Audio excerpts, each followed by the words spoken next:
Skyrim's been out for 10 years now. With the release of the Anniversary Edition, which I'm not buying again on PC, I think a small Lorethrough series would be good for people not necessarily acquainted with the lore. That said, this isn't purely vanilla. Some mods here and there, as you can probably tell, but nothing too much. This is really to spruce up the graphics and gameplay a bit. But, like I said, nothing world-breaking or any CBBE mods. It's demonetization. There isn't really much of a script to this. It's more of just to vocalize kind of my knowledge on the lore, my kind of feelings and opinions about certain parts of the game. I cannot express how much I go off topic, like seriously. In the game, kind of explaining them, stuff like characters, or just sort of like for example, if I run into a Nord, I might explain what a Nord is. If I run into an Altmer, like my character, I'll explain what an Altmer is. There is also, with this being a Lorethrough, it is sort of a roleplay series as well. I will be kind of mixed managing, kind of playing an Ultima with a background of being a Thalmor agent, and I'll explain that as we go through, and at the same time I will be kind of explaining the world as we go through. It's sort of kind of like a mixed series, but primarily a Lorethrough. The roleplay aspect is more of just a personal thing, just to keep me entertained as I'm going through, and just so I don't have a really bland character that I get bored of instantly. So that's really about it for the intro, if you can call it that. So yeah, so this character is Medera. Now the name comes from Medera in Daggerfall. Now the Durrani elves themselves were very prominent in High Rock until they were kind of expelled, centered on an island, and a lot of them kind of fled to like Somerset Isle, much like the aliens in Cyrodiil. Join the fight to free Skyrim. Yeah, I'm I'm going to join the Stormcloak Rebellion, just because. Yeah, just because there's fighting though.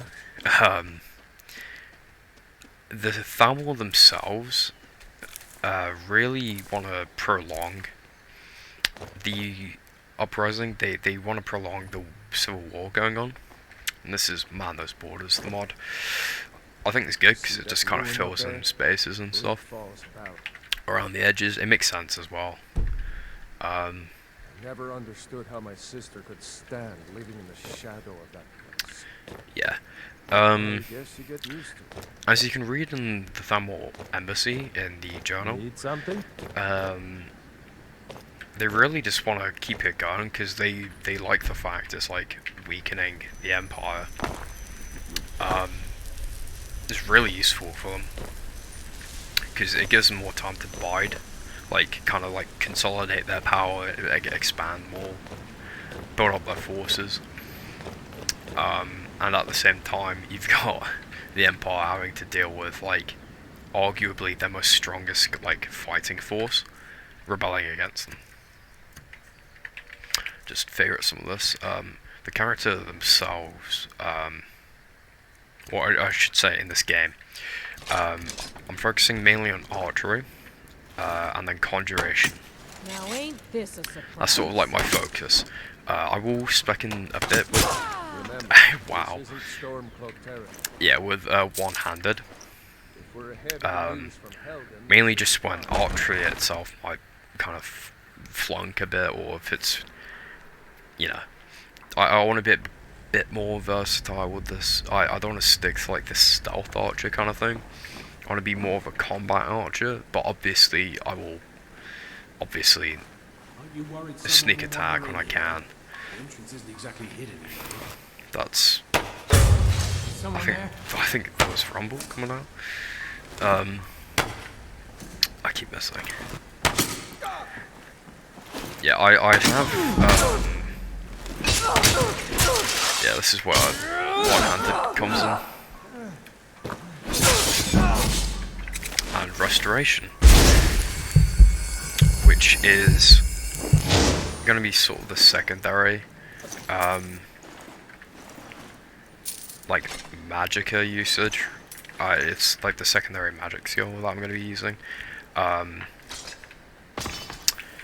have had to record this entire sequence too many times.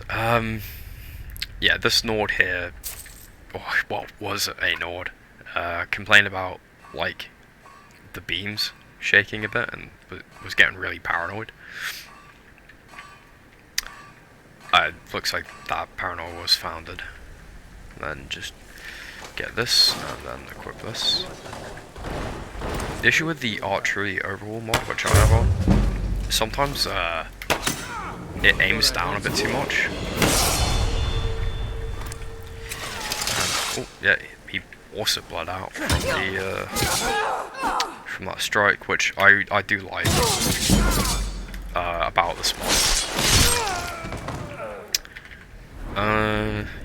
Yeah, as I was saying, I will be going more into kind of archery focus.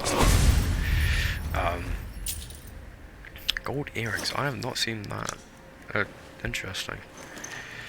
But yeah, so kind of going into, I guess, like, starting off with Nords from the races, because I want to explain each race, sort of their backstory, their pantheon. And with the Nords themselves, they are kind of like ideologically opposed to the Thalmor. Especially like religiously opposed, I should say. I won't take the key because I want to level up my lockpicking. Yeah, they're very religiously opposed to the Thalmor, because you have to understand, the Nords worship Shor. That's their like main god, and Shor himself is basically Lorcan. It's just like another kind of name, like form of Lorcan. Now Lorcan himself is the kind of one who supposedly tricked the Aedra, who used to be like Ada, so like spirits, great spirits, and he tricked them. I will up that a bit. He tricked them into forming the world and using most of their power in the process of creation. Now, the elves believe that they are descended from the Aedra. That's their like ancestors. Like like they are the group of ancestors, specifically like Oriel, Trinomac, that kind of thing. Whereas the Nords think they are created by the Aedra. Yeah, you will notice this weird thing, as I said before. Like, whereas humans think they're created from the Aedra, specifically the Nords think they were breathed into the throat of the world, which is the Great Mountain that you see, the biggest mountain in Tamriel. And whether or not that is true is sort of to be decided. Like, they were breathed onto the mountain by Kine, which is like Kinnereth in the Imperial Pantheon.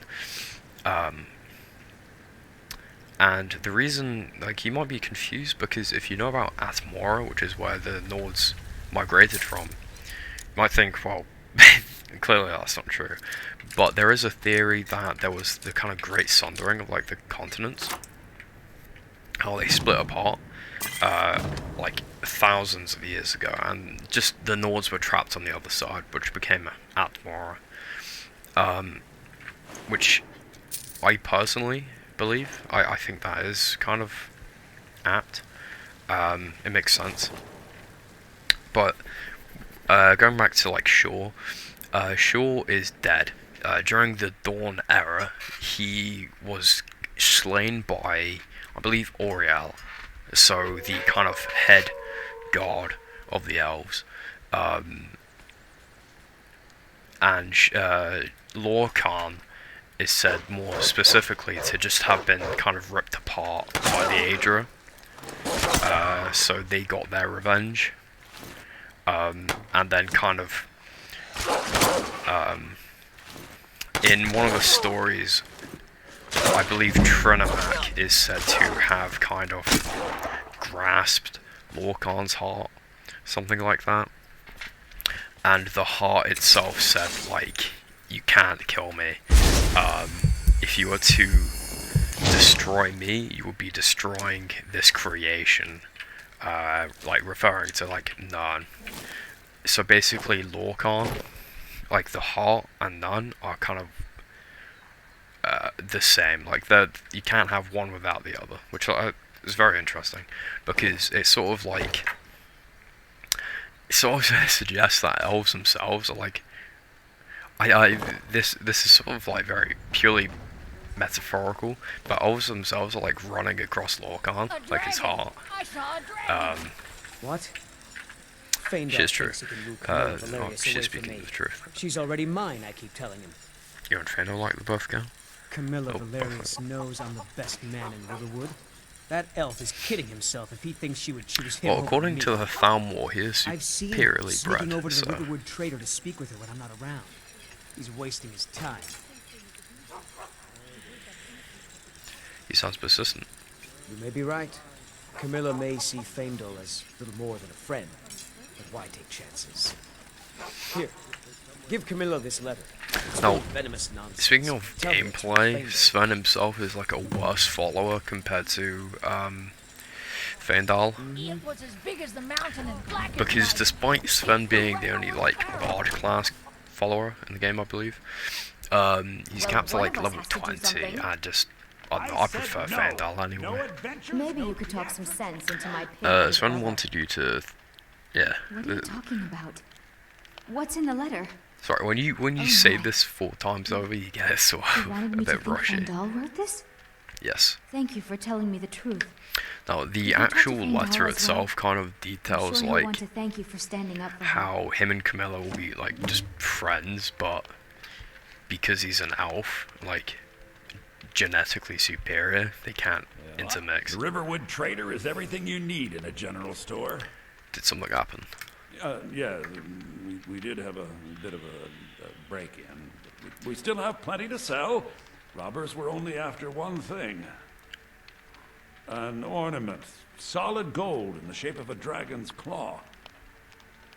I could help you get the claw back. You could? I've got some coin coming in from my last shipment. It's yours if you bring my claw back. Now, if you're going to get those thieves, you should head to Bleak Falls Right. Barrow, northwest of town. Yes, I'll be So doing this that is your now. plan? Sooner you What find have the... you got for sale? Some may call this junk. Yes. Yeah, so I just like sold him some stuff. Unfortunately, I sold him Now you a don't lot, have to go, so do you? I can't sell any of the other stuff. That's fine. Oh, really? Um, I think you're new. Yeah, I was thinking during that, he mentions how he's got a lot of stuff like around that he can just sell. We have but to then get he's you just got an down and entire cross the shelf bridge dedicated get to Bleak Falls cheese. Barrow. You Oh, can see it I from must have here. missed the conversation. They say that here's the Bring key me to all the... the wood you can chop. She doesn't always have much good. I'll leave that There is because something you just could do wait. for me. For But- all of us here. Yeah, she's just talking about. Yes? Yeah. That's interesting. Fendal. Boom, boom. I don't know why it's like that. Those thieves must Each be time I mad go hiding over this, out there. it's always like Those old that. crypts are filled with nothing but traps, trolls, Yeah, and Fendal. Greetings, Sister Elf. Don't I think appreciate Camilla your will be help. spending any more time Please, with Sven. take this. Some gold I've saved up from working at the mill. It's only 25, but Lead the way. something. Actually, I can give I help you? him. Of course. Where is it? Yeah, you can have that. Just something for now. You lead, I'll follow.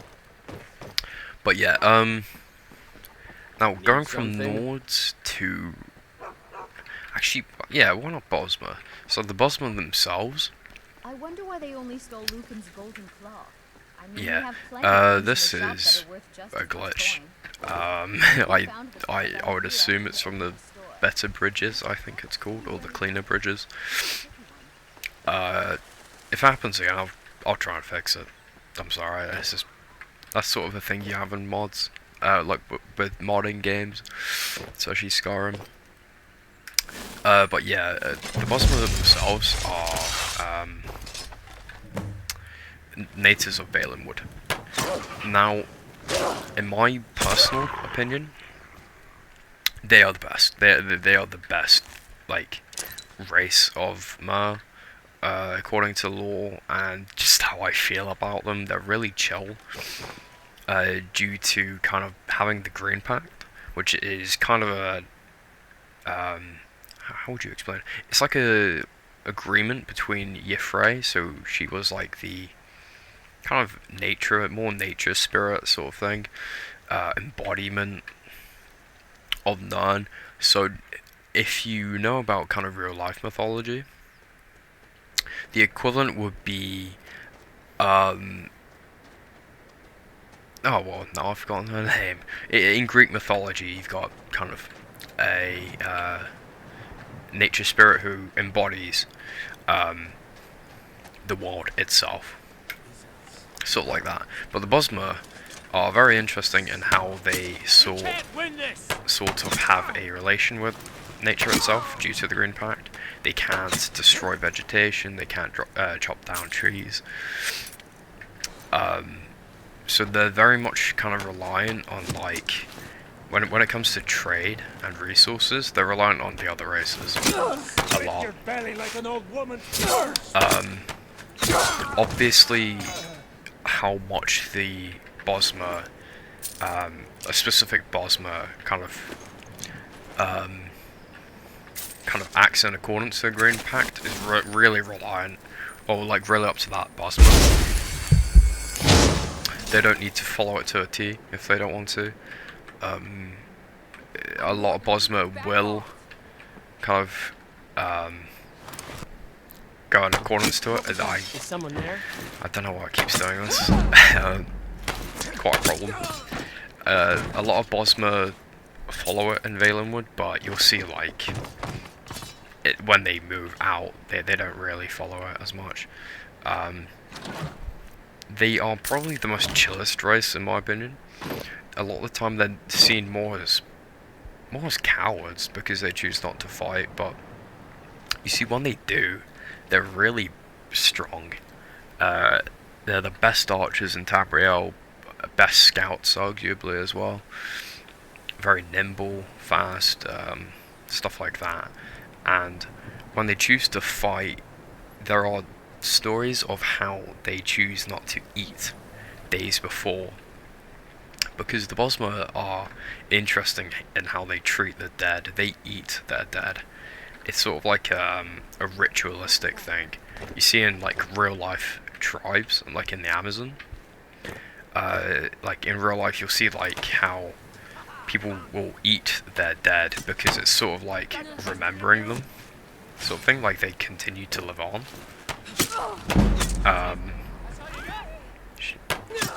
Oh, gotta level up. And I have been thinking of doing a tier list, so when this video goes out, that should be coming along the way as well. It might be released a day after, 2 days, 3 days, a week after, I'm not sure, but that will be in the works following this video. And I bet a lot of that will be controversial, but that tier list video will be primarily on lore, focused on lore. It's done. My personal opinion on it, obviously. There will be, like, mention of gameplay mechanics as well, because unfortunately in the Elder Scrolls there is a large disparity between lore and gameplay, and I've seen, like, a lot in the lore be kind of disregarded in gameplay. So like, kind of going back to the Nords themselves, in the lore they're told to be great warriors who are highly resistant to the cold. They can form wedges with their thumb to knock down gates, barriers, walls, and the like, just using the power of their thumb, which is really cool. That's why they don't need like siege engines. Whereas when you get into Skyrim, it's very much like a way of the voice kind of thing. Anyone who knows the thumb is either a dragon, Ulfric Stormcloak, or the Greybeards. That takes care of it. There are, albeit there is the Ebony Warrior, but the thumb itself is really not a Nord thing anymore, which really annoys me. Draugr are slow. It seems like to know the thumb, you just have to like meditate Man like me. for years on like specific words and how to kind of how to like translate that into energy and express it, like express your understanding or something. It is interesting,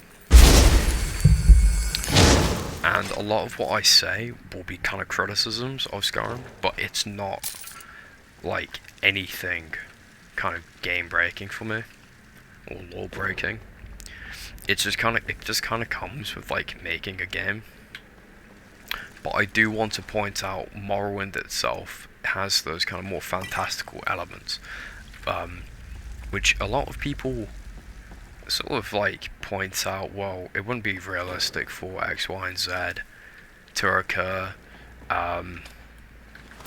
But then it's like, yeah, but there's dragons, right? There's like Kim. Let's fight this guy, sorry.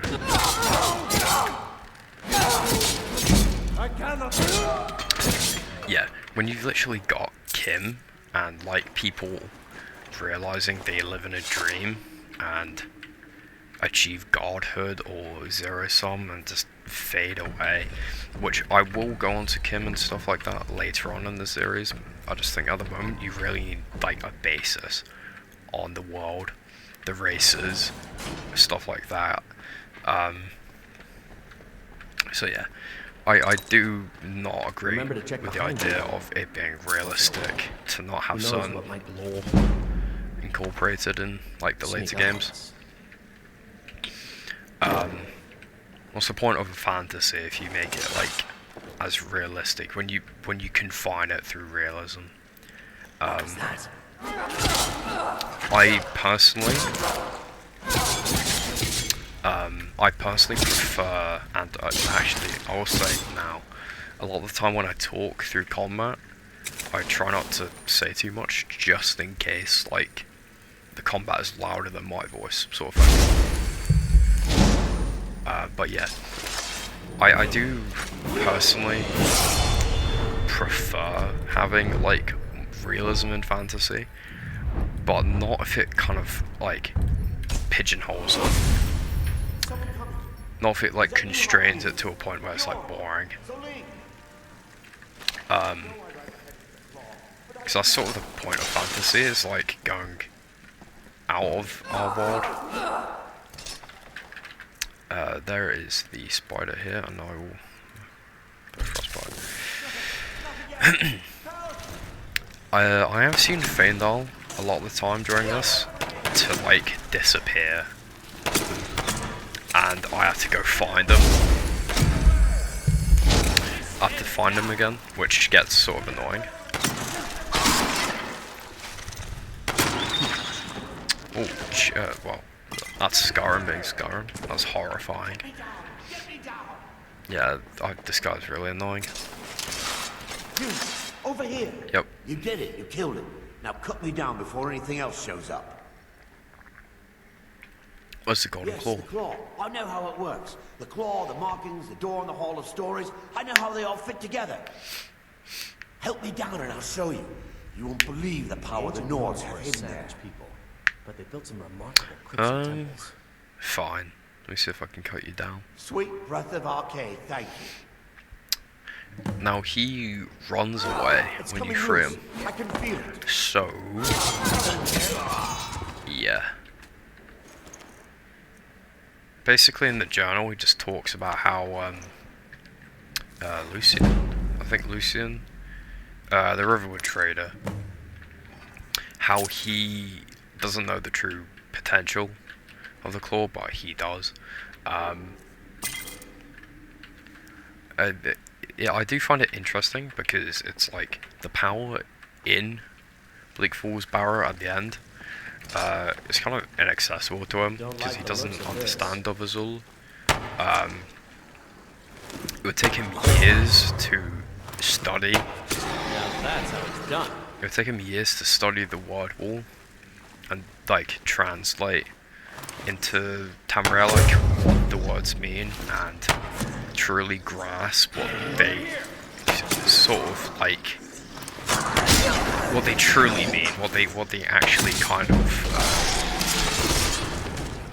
a lot of noise. What they really kind of boil down to.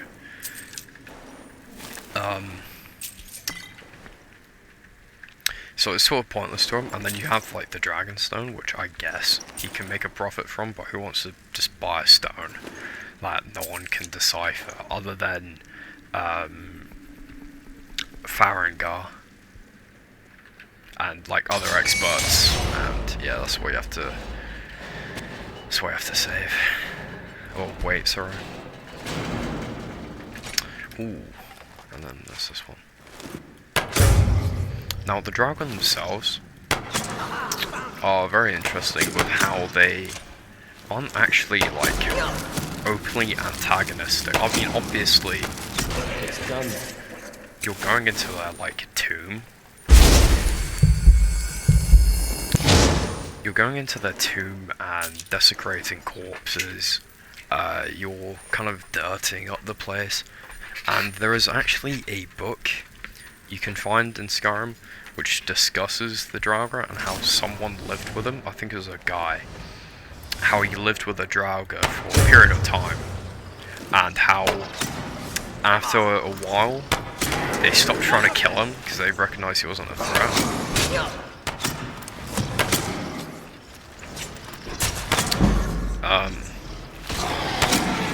Which I really like that idea, because it sort of takes away from the whole zombie thing that they have going. They're not just like mindless, they're still people, like somewhere down there. Whereas like you got actual like Norse mythology where the Draugr themselves, from my understanding, What do you need? are like revenants. They can actually kind of get larger. They can shrink down. They're very powerful. Stuff like that. Ooh, that's actually really good for me. You can have that and that. Have that as well. Yeah, I'm sort of just disposing a bunch of stuff onto him. Just have Get that. going then. Fighting Draugr is as much about controlling your feet as anything else. Sure.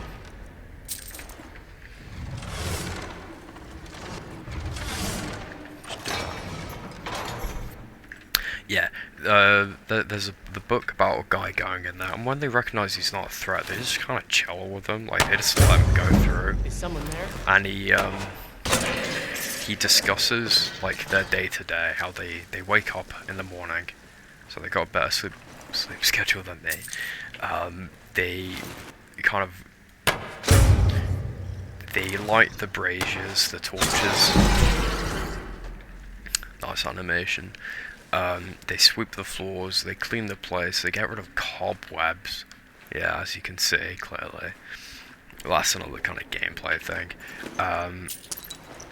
And then when there's a dragon priest around, they will actually imbue them with their life essence, which is interesting because that's why they're so like hollowed out, because it's been thousands of years of repeating the process. Now what well, we don't really know where they get a lot of their life essence from. Obviously, it's from them, but then it's like, well, surely by now they would just be dead, right? Unless they've been given some energy by, like, Alduin or some weird source that we don't know about. Skyrim constantly being Skyrim. But onto the actual dragons themselves are very interesting because they're sort of like just immortal beings who exist. They just exist. They just live. They don't really have a beginning,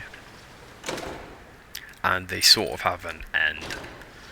When the Dovahkiin, and this is the Gletchian, I can fire there. Yeah, it's annoying. When the Dovahkiin absorbs their soul, they absorb the energy and the life force of the dragons.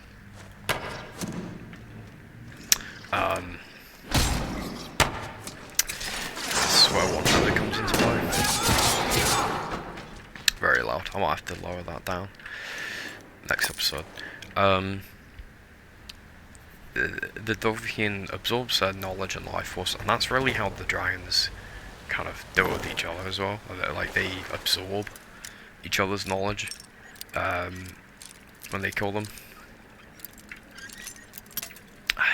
It's a novice as well.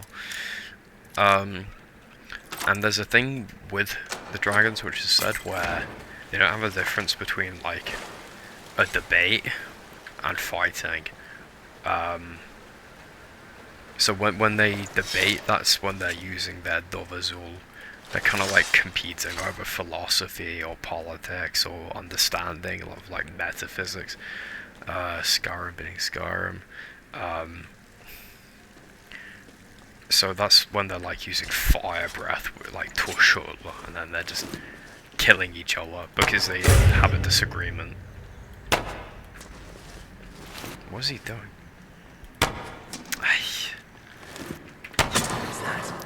Yeah, unfortunately, archery requires, like, aim, unless you've got aim assist, which I don't think is an actual mod. It might be a mod.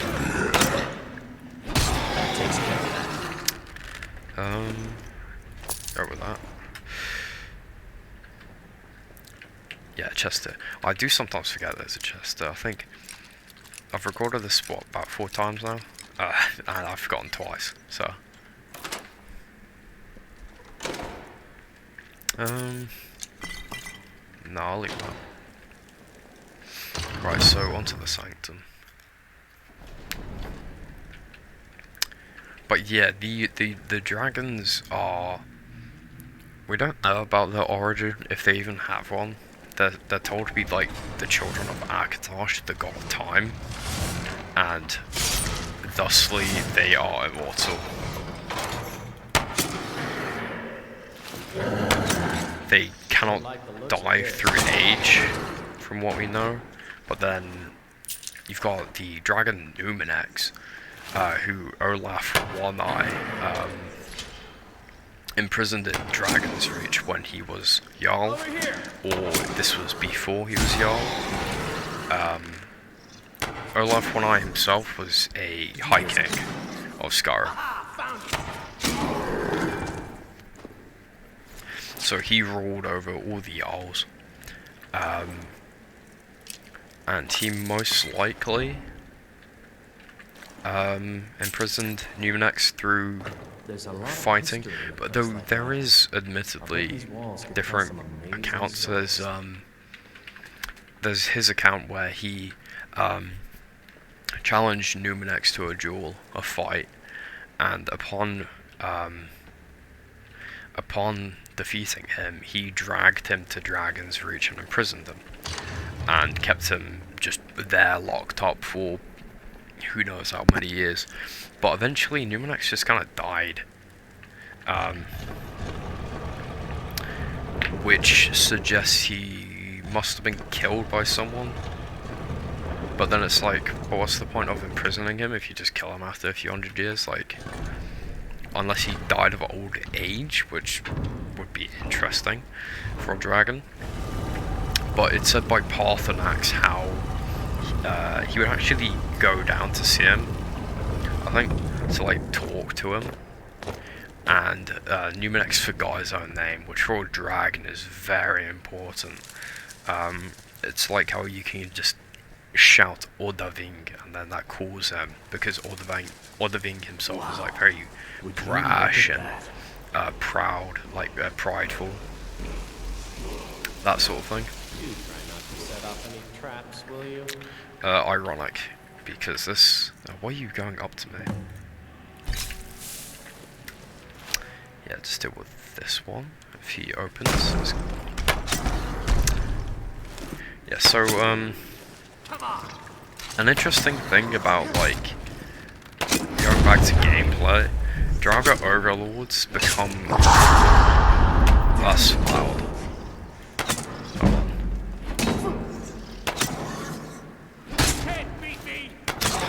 Yeah, so Draugr overlords themselves quickly become just regular Draugr villains when you get to higher levels, like, well, even level 30, I believe.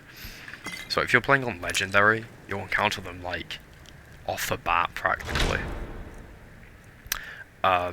Whereas later on... no. Yeah. Oh, yeah, there's also 3 chests in here, by the way. I sometimes forget this. Right. Yeah. Your eyes open for traps. Old ruins like this are usually filled with them. Yeah, I don't know about in this chamber here, but the dragons themselves, going back to dragons again, it seems like they came from Atmora with the humans.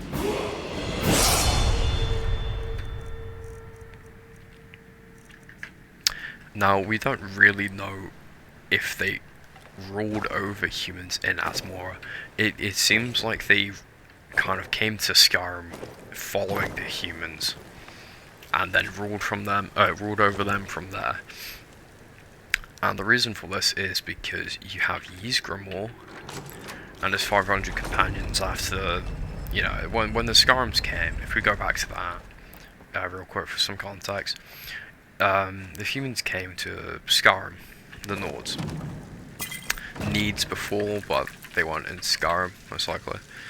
And when the Nords came, they encountered snow elves, but originally they were actually peaceful with them. They were coexisting, which is interesting because it contrasts to like later years, where the snow elves during the Night of Tears, I believe. The snow elves came to Sarthal, which was like the kind of Atmoran capital in Skyrim, the first big settlement.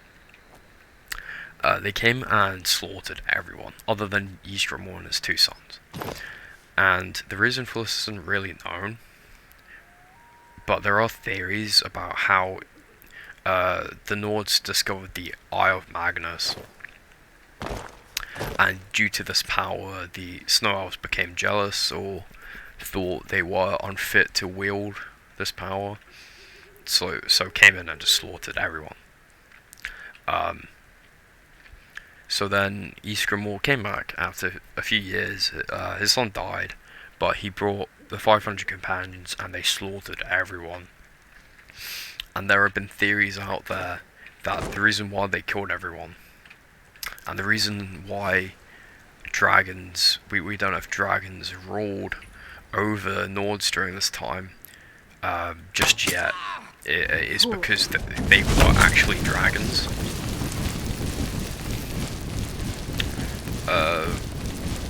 Am I gonna die from this? No. I just...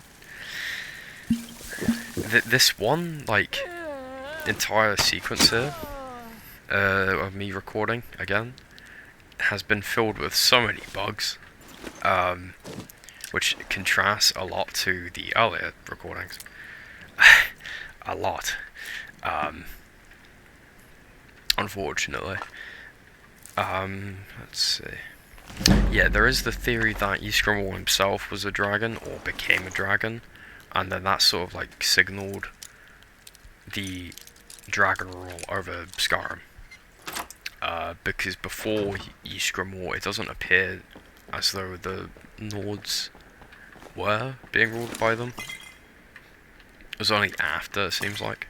Yeah, Anissa, basically she was a witch, which is why I killed her, and also so I could come down here without dealing with her after. It's just good for like disenchanting and stuff early on.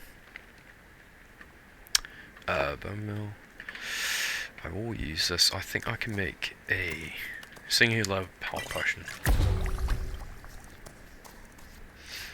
I think that's it from this list. But yeah, I don't personally buy into that theory. I just don't think there's entirely enough evidence. Unless I'm just kind of, you know, stupid and there is all this evidence. It's like, oh, you haven't seen this one piece of like paragraph this guy wrote on Reddit, and then Michael Kirkbride upvoted it. I don't know. I haven't seen enough for it. But that's sort of the nature of Skyrim, and that's why I really like the Elder Scrolls. Is because there's so many events with different accounts, different interpretations, perspectives, yada yada. There isn't many definitive facts. Like we know this is a bow, let's say, but then we don't know if we don't really know if, say, for example, Nerevar. If he was betrayed by the tribunal, so Almanelexia, Vivek, Sothasil, at the Battle of Red Mountain, or if Dagoth killed him. And these are characters which I will go into depth more later, when I go and cover more of Dark Elf, kind of Nord relations and history. Especially when we encounter the Dwemer. I think that'll be quite important. But for now, I'll be focusing just more specifically on kind of events related to Skyrim and this game. But yeah, and then once we turn this in, that's it for this episode. I always have to wait. There should be another episode out soon, as I've said before. This is just more of a trial sort of thing, just to kind of get me an idea of where I want to go with this. I have noticed in my 4 attempts of kind of creating this. Show those thieves. The sooner you you found it. There it is. Strange. It seems smaller than I remember. Funny thing, huh? Yeah, that's the cheese. I'm gonna put this back where it belongs. Cheese and then veg. Potatoes. You've done a great thing for me and my sister. Right. Is there anything I can sell them quickly? Some may call this. I'll do that off camera. But yeah, that'll be it for this video. Good to see you. I think this is a good ending point. Next episode, I'll be going to Whiterun, and then I can speak even more about that and the companions, the kind of greater Nordic history, following kind of Ysgramor and stuff like that. So yeah, that'll be it.